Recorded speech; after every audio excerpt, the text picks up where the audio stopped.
পর্দায় দেখছি গণপ্রজাতন্ত্রী বাংলাদেশ সরকারের মাননীয় প্রধানমন্ত্রী জনাব তারেক রহমান এমপি। তিনি ঢাকার আর্মি স্টেডিয়ামে এসে উপস্থিত হয়েছেন। সাথে রয়েছেন আমিনুল হক প্রতিমন্ত্রী এবং মাননীয় স্বরাষ্ট্রমন্ত্রী।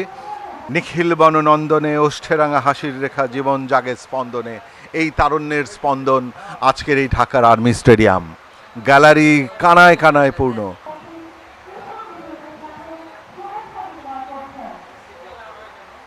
আমরা দর্শকদের বেশ উচ্ছ্বাস, আমাদের সেই নতুন করির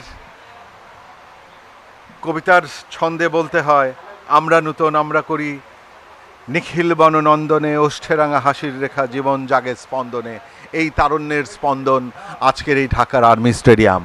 গ্যালারি কানায় কানায় পূর্ণ। আর এরই মাঝে উপস্থিত হয়েছেন গণপ্রজাতন্ত্রী বাংলাদেশ সরকারের মাননীয় প্রধানমন্ত্রী।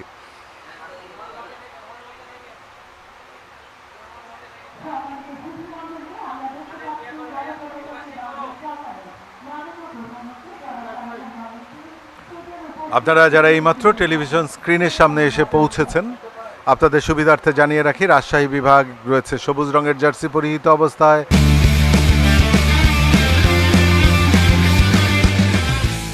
এবং রংপুর বিভাগ রয়েছে সাদা রঙের জার্সি পরিহিত। আপনারা ঢাকার আর্মি স্টেডিয়ামে দেখছেন দর্শকদের একাংশ, এবং মাননীয় প্রধানমন্ত্রী, মাননীয় স্বরাষ্ট্রমন্ত্রী,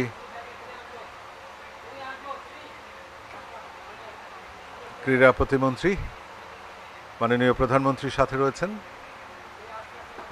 সম্মানিত মন্ত্রিপরিষদের মন্ত্রীবর্গ, সচিব মহোদয়গণ, তিন বাহিনীর ঊর্ধ্বতন কর্মকর্তাবৃন্দ, তিন বাহিনীর প্রধানগণ,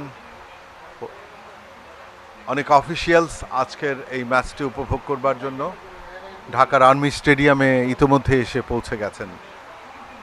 এবং প্রথমার্ধের খেলা শেষে আমরা বলতে পারি নতুন করে স্পোর্টস 2026-এর স্কোর লাইন রংপুর 3, রাজশাহী 0।